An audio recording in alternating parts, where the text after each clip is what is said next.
All right, everybody. Welcome back to the third episode of the What a Play podcast. My name is Derek Fuster. I'm joined by co-host Jalen Luna.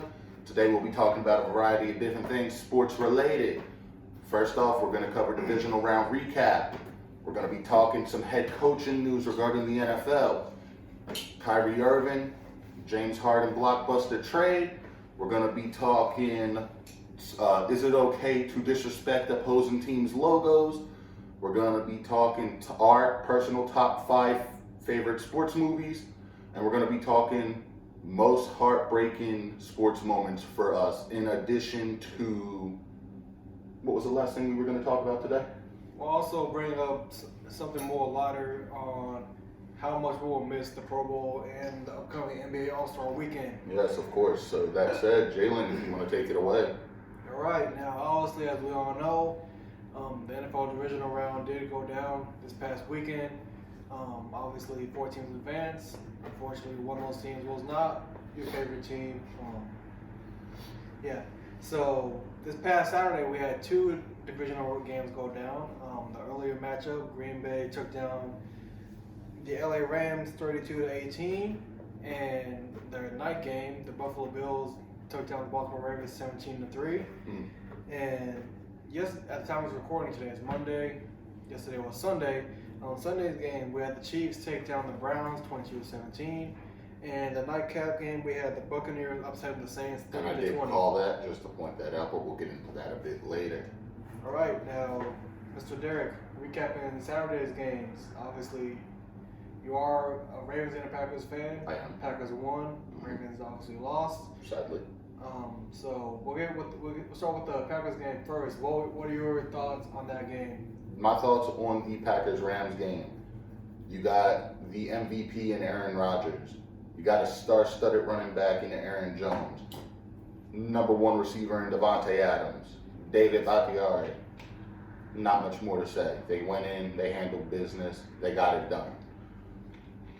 The Ravens, on the other hand, you let me down more than my dad when he walked out.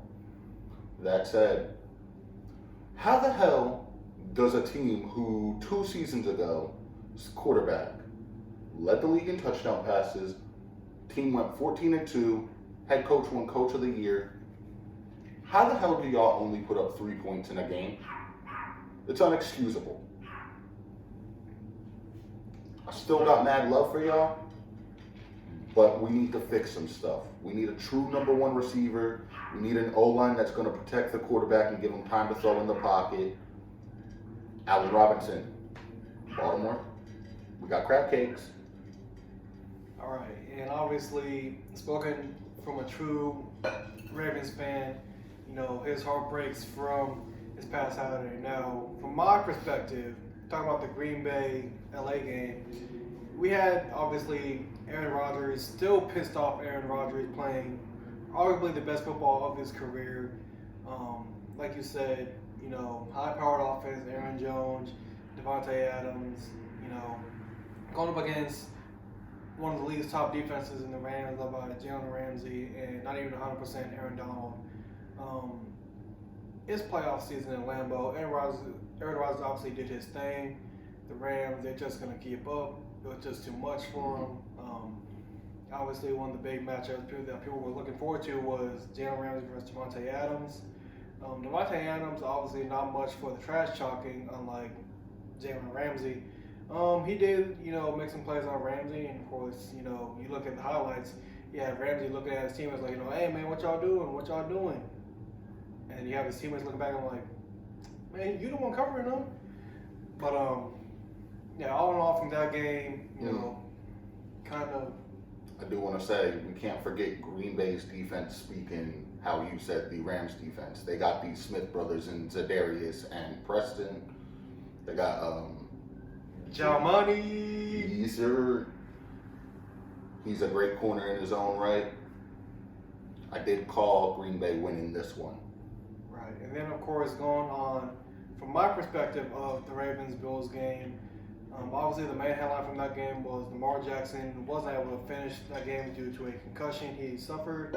But obviously besides that, well wishes to Lamar. We do Shout out to Bills Mafia too. We do hope that that you're ready for the season. But look at this game, man. You had again two of the league's top offenses in the Ravens and the Bills. But it was mostly a defensive game, man. I mean, me personally, I am more of an offensive type of guy. I like offensive shootouts, big offensive plays, all that good stuff. We rarely saw that Saturday night. We saw, a field goal game, 3-3 going into halftime. Justin Tucker, arguably the best kicker in the NFL. Rare misses from him, obviously, even the best, kind of slip up at times. But the elements were not in either team's favor. It was very, very windy.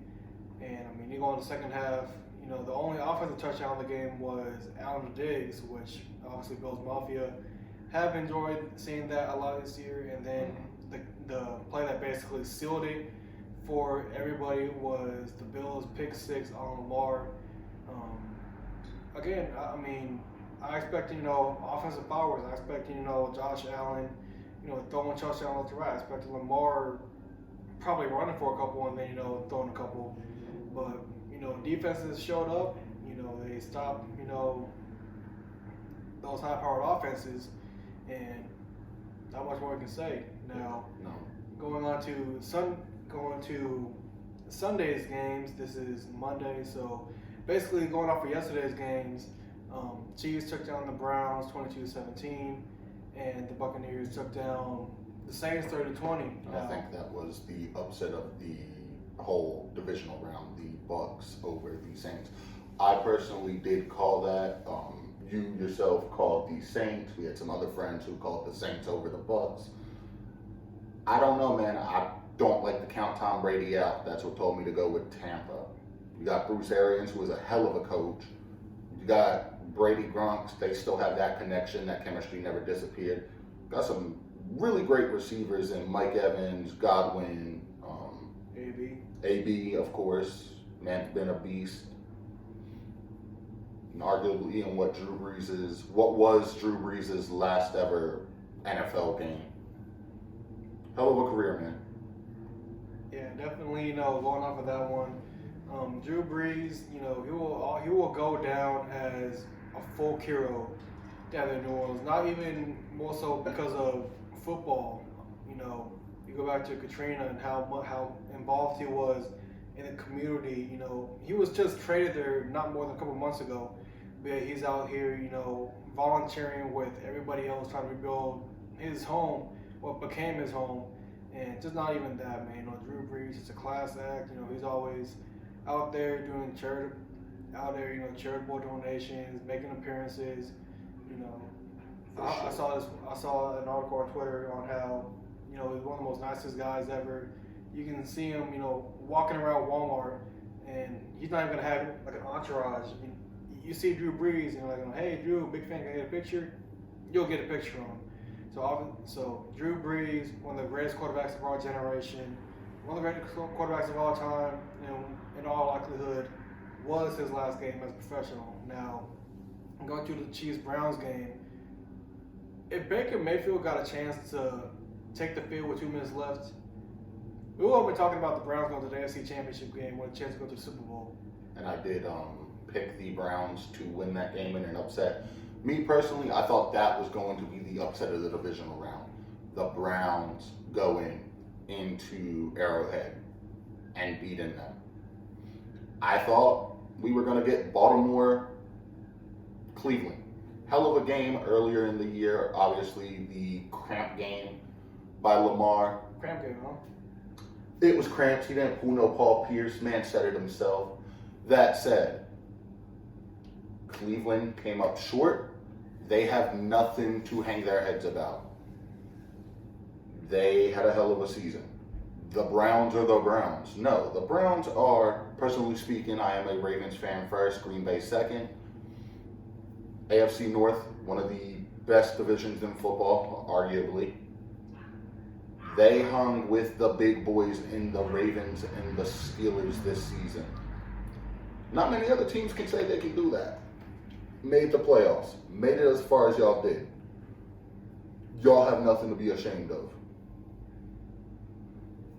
Right. And then going off from my personal perspective, again, another big storyline coming from that game was Patrick Mahomes did leave the game with a concussion. He was in concussion protocol. His status for Sunday is unknown. You remember Chad Henne, right? Yes, I remember Henne. Anything is possible. I know that's a different sport, but it had to be said. He was the guy, taking the snaps toward the end of the game, and obviously, if Mahomes isn't clear to play, Chad Henne will have a chance to pull a Nick Foles and try to lead the Chiefs back to the Super Bowl. Going off besides that, it was, beginning of the game when Mahomes was in, Chiefs doing Chief things. Cleveland, they were driving toward the end of the first half, but a big play by Daniel Sorensen knocking the ball out from T. Higgins' hands as he was diving for the pylon. Obviously, fumbled the ball, rolled a touchback. A lot of controversy surrounding that play. Yes. One of the worst rules in football. But the game did change. The game did change when Mahomes got out. You had the Browns coming down the field. And I was thinking, can they do it? Can they do it? Obviously, like I said, personally, if the Browns were able to get back on the field, well, if the offense was able to get back on the field within 2 minutes, I believe we're going to talk about the Cleveland Browns going to the AFC Championship game. And I would agree with that statement. Like I said earlier, I did pick Cleveland to upset KC. Something told me go with my gut. Y'all came up a few points short. That's nothing to be embarrassed about. Hopefully y'all can rebuild off of this going into next season, and go from there. And hopefully we see y'all again in the playoffs this next season. Right, and then staying with the info news, kind of something that we've been talking about personally, something that we would want to debate. Is it okay to dance on your opponent's logo, obviously? Whoa. Juju Smith-Schuster, famous for making the viral TikToks on the team logo. What's that song called? That was correct. Yeah, you know the one. Personally speaking, Juju's not the first player to do it. A man by the name of Randy Moss, arguably one of the greatest wide receivers of all time. Terrell Owens obviously disrespected the Cowboys logo back in the day. My thing is, if you're going to disrespect logos or talk your trash, be able to back it up. Juju, you ain't all that. Plain and simple. He's not all that. He really is. And then going off of that, really, when he brought in his teammate, rookie receiver Chase Claypool, he got in on the fun with his antics on TikTok and all that. Steelers eventually did end up losing the wild card back to the Browns, and I believe that Juju and Chase both ate their words, because Juju was on record saying, Browns are the Browns, a bunch of nameless great faces. And then after the game, Chase Claypool going on TikTok Live or whatever it's called, saying, it's all good, because Browns are going to clap next week. Yeah. Browns were about 2 minutes. The Browns had a chance to go to the AFC title game, but yeah, you guys basically upset your fan base after starting 11-0 and then winning only one game after that. So I think a lot of Steelers players personally were talking a lot of crap this season and were full of themselves. There's a tight end up there in Pittsburgh by the name of Ebron.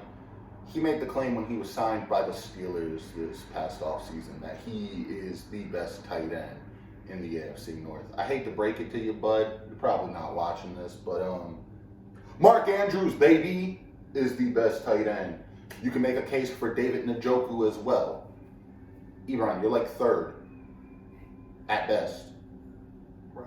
And then one more thing we'll talk about with the NFL. A lot of head coaching vacancies have been filled.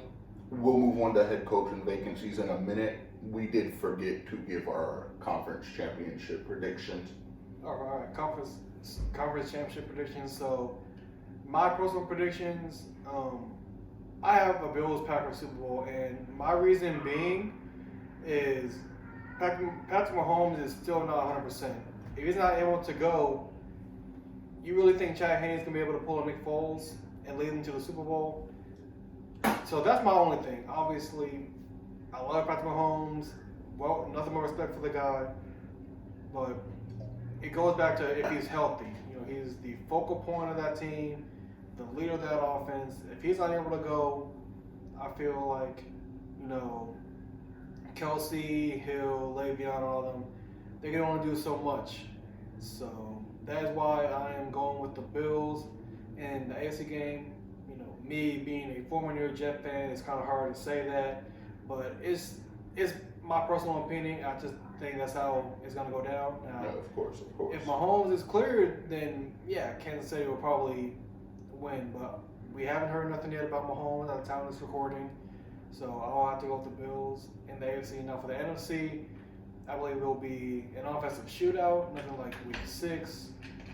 But I believe that Green Bay, they will defend home. They will defend their home turf, and Aaron Rodgers, for the second time in his career, will go to the Super Bowl.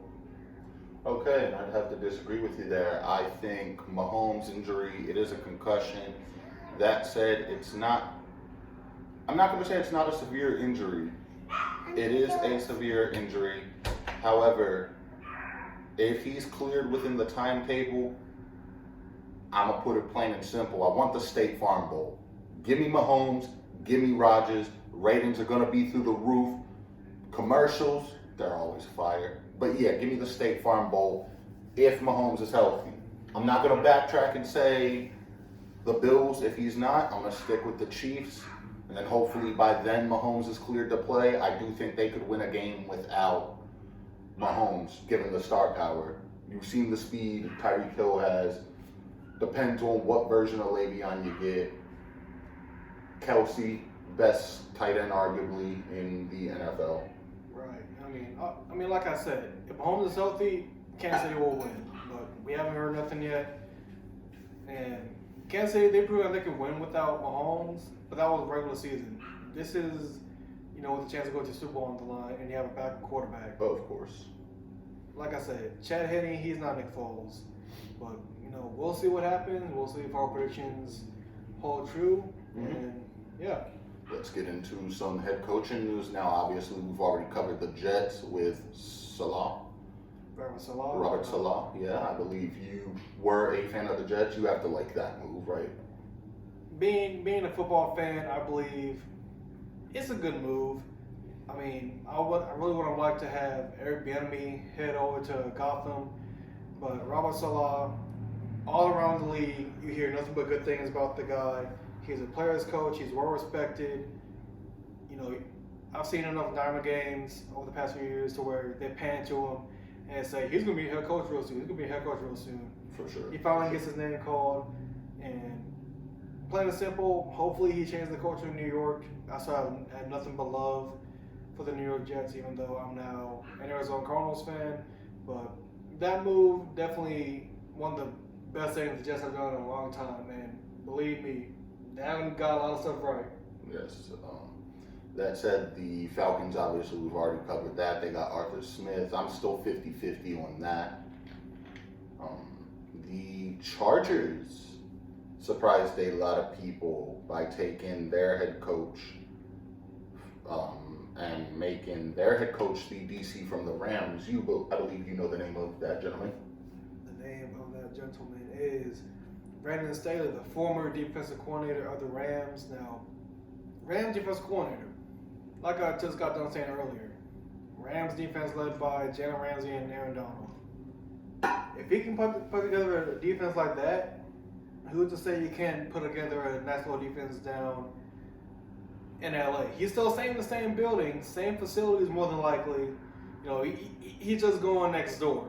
Yes. But, definitely an eyebrow-raising head coaching move, with, your future of the franchise and Justin Herbert. I think a lot of people were kind of hoping for someone with more offensive-minded. But Joe Brady's still out there. I think a lot of people wanted to see him get his name put out there. That said, we still have the Texans who yet to have a head coach. They're saying that they are going to interview Ravens' assistant head coach, David Coley, however his last name is pronounced. He's also the wide receivers coach, so take that as you will. The Ravens wide receivers kind of rank towards And then who is the other team we have forgot to mention? Yes, speaking of Houston as well, Desean Watson told you the guy he wants. Eric Bieniemy is still out there. Get your guy his guy. Make him happy. Obviously, with Houston still needing a head coach, we've seen everything that's been going on with Desean the past few days. And a lot of executives have said that he's probably played his last snap in Houston. He wants out, obviously. He feels like the franchise has not really done right by him ever since he signed that big deal. So, we've all seen all the trade packages that teams could be putting together for Desean Watson. Me personally, I'm a fan of Desean Watson, on the field and somewhat of his style choices off the field.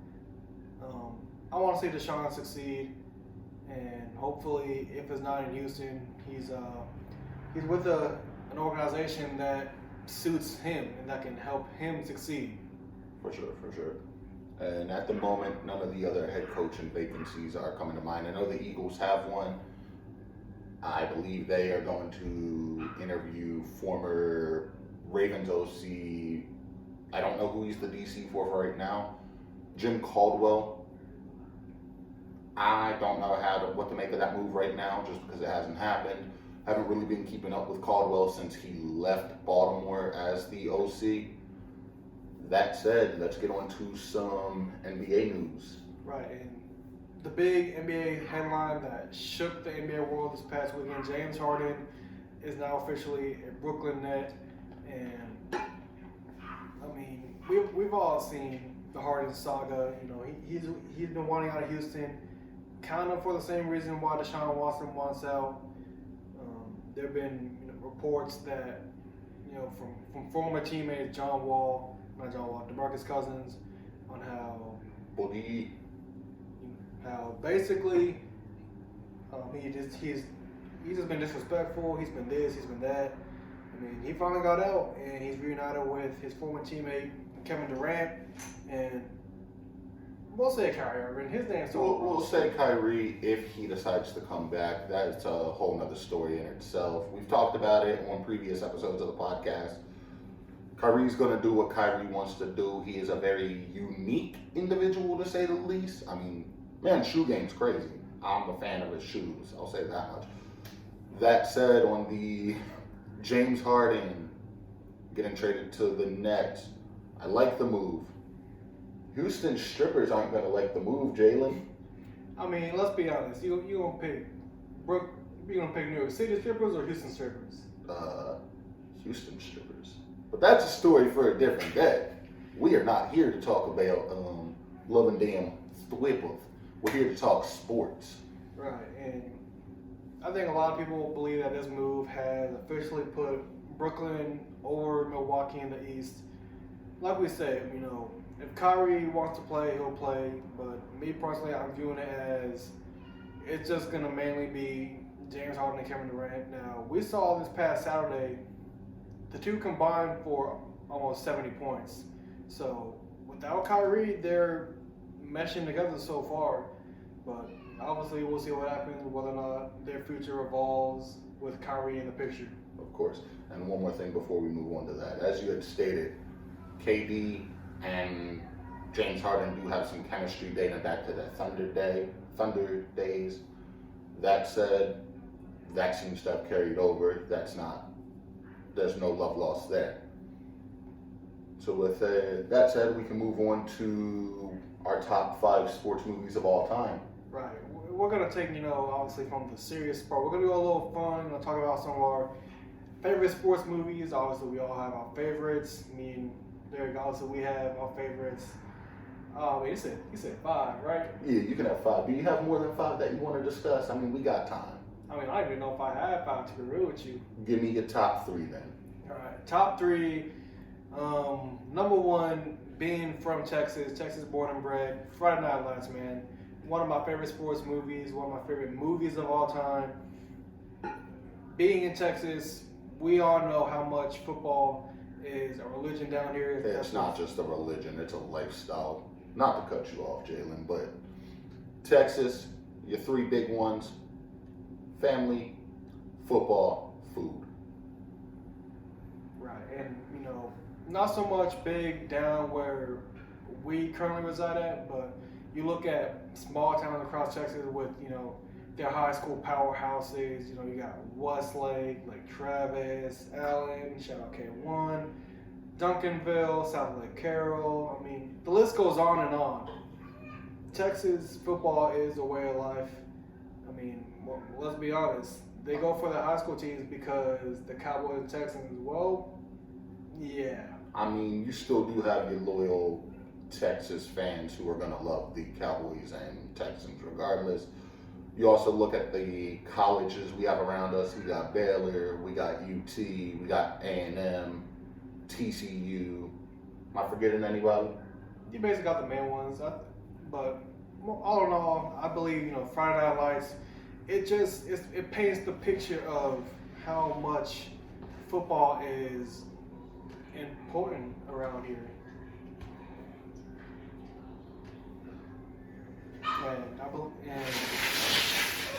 besides Friday Night Lights, I'll just say probably my second favorite sports movie. I mean, I'll probably just say two. Well, I'll just say 2 through 4, the whole Mighty Ducks trilogy. Ah, yes, and you did get quite a nice Christmas present this past Christmas, did you not? I did. I was donning the Charlie Conway jersey in this previous episode. I'm a big hockey guy. Obviously, I'm a Pittsburgh Penguins fan. The Mighty Ducks, just the whole trilogy. I mean, not even before I got into sports. Just growing up a Disney kid, watching it on Disney Channel all the time. I just like the movie. It's 90s. It's hockey. It's one of the greatest sport trilogies I feel like out of all of them. And they have a big fan base following. You see people. You see celebrities, social media influencers walking around with Charlie Conway jerseys. I mean, the movie has to be good. If the movie is that good to where you get a whole sports franchise named after it, it has to be a pretty good movie. Oh, that's for sure, man. So you gave us 4 out of your top 5. We're gonna stick with those 4. I'll stick with those 4. All right, and moving on to me now. At the top of this list, I am very big into football, as is co-host Jalen. The best, personally, in my opinion, best football movie ever made. Remember the Titans, at the top of my list. You have a lot of topics covered in there, from racism, family issues, football, being able to have a black head coach in a time where it wasn't acceptable. And that said, that movie just really spoke to me. I remember the first time seeing it, just being memorized by the movie. Moving on to number 2. There's another football movie. A lot of my movies are going to be football based. Cuba Gooding Jr. starred in a movie called Radio. It's an underrated football movie. If you get the chance to watch it, obviously you may have seen it. If y'all get the chance to watch it, I definitely recommend it. Riveting tale, very emotional. Number 3, give me The Blind Side. Based off of former Raven tackle Michael Orr. That movie was amazing. Number 4, I'm going to take a wild guess, seeing as we're sticking with the theme of football. Either Waterboy or Longest Yard. Give me The Waterboy.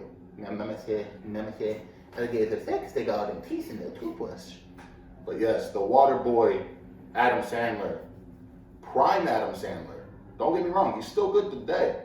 But Adam Sandler back in the 90s, early 2000s, chef's kiss. Number 5, Coach Carter. That speaks for itself. Right, and going from, our favorite sports movies and all that, we're going to also switch gears into our most heartbreaking sports moments. Now, obviously, me being a former Jet fan, my whole list could just be being a New York Jets fan. But definitely, I would have to say my 2 most heartbreaking sports moments. Me personally, obviously you see the shirt I'm wearing, San Antonio Spurs. 2013 NBA Finals, Game 6. Ray Allen. We've all seen the clip numerous times. I've seen the clip numerous times. Definitely definitely a heartbreaking moment for me. We all know the story. Late in the fourth quarter, they're already getting the trophy out. They're already getting the hats and the shirts ready for the Spurs. And, Ray Allen just ripped my heart out of my, 2013, ripped the heart out of my 14-year-old chest. And that was really the first time I experienced true sports heartbreak. It's a good thing I didn't have social media back then because I know I wouldn't have been hearing it. And then this man would have been banned more than the president. Needless to say, obviously not my best moment. And my second most heartbreaking sports moment, I'll have to say 2015 National Championship game, the first one in the current format, Ohio State versus my Oregon Ducks.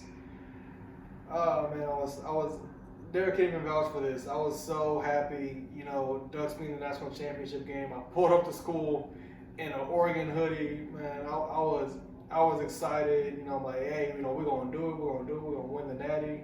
I'm gonna buy all this gear, but we all know what happened. Damn, Zeke Elliott. Yes. And then I guess probably an honorable mention for me, even though I'm not a Jets fan anymore. Probably 2010 AFC Championship game, Steelers versus the Jets. That was, I believe, the best shot that the Jets had to go to the Super Bowl in a long, long time. You had Mark Sanchez, Darrelle Reeves, and Antonio Cromartie, two of the best corners in the game in their prime, one of the best defenses in the league, offense full of weapons, but they're just gonna keep up with the Steelers. They tried to make a comeback, but they didn't. I remember, 11-year-old me, I was just sitting on the couch, man, me and my mom. I was heartbroken. I was so heartbroken. I remember saying, I want to be Jets versus the Packers, Jets for the Packers. I was so heartbroken, man. If only I knew that that's what my life as a Jet fan would end up culminating into. But, yeah, man, you know me long enough. Those are really my three most heartbreaking sport moments. For sure. And that being said, my number one is very recent. Obviously, we've talked about this on the podcast before. It's not so much in the world of playing sports itself, but who the person was in the sports world and what he meant to the sports community. Obviously, January 26th, I believe, is the date it happened, of 2020. So just last year, Kobe Bryant unfortunately lost his life in a helicopter crash alongside everybody else who was on that helicopter, including his daughter Gianna Bryant. Kobe Bryant has been and will be forever my favorite basketball player. This man right here is actually the first person who broke the news to me over social media. I kid you not when I say I went into work and had to wear sunglasses until I clocked in, because from the drive from my house to work, I was a wreck. It felt like you lost somebody who was close to you, like a brother, family member, cousin, best friend. So that is number one. Number two, freshman year of high school, 2011, I want to say for me. Ravens, Patriots, 2011 AFC Conference Championship game. Lee Evans has a chance to tie the game, drops a touchdown pass in the end zone. Billy Cundiff, 32-yard field goal. Should be easy to make, right? This mofo kicked either wide left or wide right. I still make jokes about Billy Cundiff to this day. I do not like Billy Cundiff. Number three. Well, before we get into number three, let's go with some honorable mentions. The Flacco era Baltimore Ravens. Tyler Boyd on fourth down is an honorable mention, where he scored the touchdown. Them almost trying to take Joe Flacco's head off in Kiko Alonso, I believe, when he played for Miami. Number three stays with that format of Joe Flacco and the Ravens. when Antonio Brown played for the Pittsburgh Steelers Christmas Day, the winner of the Ravens-Steelers game was going to make the playoffs. AB scored a touchdown Christmas Day against the Baltimore Ravens. And obviously, it was a good Christmas, great. It was with family, friends, watching the game. That ruined Christmas Day for me. So yeah, I think those would have to be my top three. Right, and ending off today's podcast, we're going to talk about, how much we will miss the Pro Bowl and upcoming NBA All-Star Weekend. Now, me personally, someone will say I favor NBA All-Star Weekend more so being I am into shoes and all that good stuff. And with the NBA All-Star Weekend, you have all the big name shoe brands coming out with exclusive shoes, exclusive gear for the weekend. Nike and Jordan brand, they did say that even though it's not going to happen, they're still going to release some stuff. I personally haven't really seen the whole All-Star Weekend lineup just yet. But besides that, you have best of the best going at it. It's high scoring. You have, friendly battles between, East and West, or what was it, Giannis versus LeBron. Mm-hmm. It's all in good fun. You see, all the big celebrities come out for that game, and I mean, basically everybody. So, For sure. I feel like NBA All-Star Weekend, it's definitely going to hurt not being able to see that. The Pro Bowl, I think more so now. Yeah, I think if you want to let me handle the Pro Bowl, seeing as you're more NBA, I'm more NFL when it comes to Pro Bowl, All-Star Game.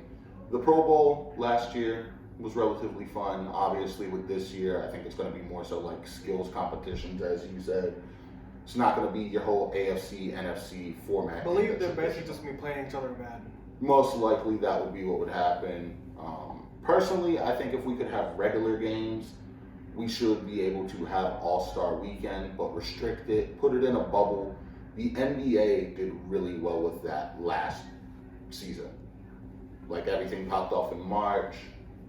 That's when like COVID here in America got really serious. They handled it really well. Still handling it really well to this day. The NFL, I said from the start, they got through a full season, so kudos to them.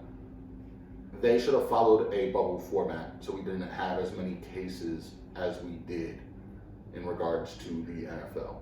But I feel like we should be able to have the Pro Bowl, the All-Star games with like NBA, MLB, stuff of that nature.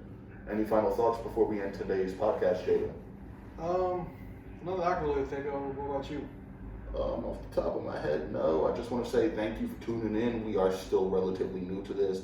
We do appreciate the people who have subscribed, the people who will subscribe. We got much love for y'all. That said, obviously I state this on every podcast. Take this corona stuff seriously. We're not going to get back to normal if people don't. Obviously, I'm not saying you have to stay in your house 24/7 and be wrapped in a bubble. But if you go out somewhere, wear a mask over your nose, not hanging off your face, looking like a damn, I'm not even going to get into that. Just wear your mask, stay safe. With that said. Basically, going off of that, like I stated in previous episodes, we all want to get back to normal. We all want to be able to attend the game, experience all the festivities and all that. Like you said, wear your mask, 6 feet, all that good stuff. But going off of that, we wrap it up here. Again, we appreciate you guys for tuning in. Be sure to follow the podcast Twitter page at WaterPlayPod. Make sure to follow me and Derek on our personal social medias as well. We do appreciate all of our fans interacting with us. And until next time. Yes, definitely. And one last thing, and then we will wrap it up. Make sure to also follow us on the Twitters, as co-host Jalen said. I believe for you, your socials are Jalen T. Luna.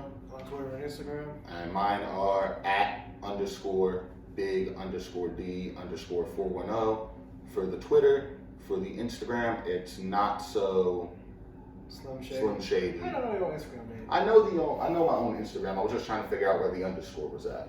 Not so Slim Shady 96. Like I said, we got much love for y'all. Thank y'all for tuning in to the What a Play podcast. Man fumbled the ball. Much love.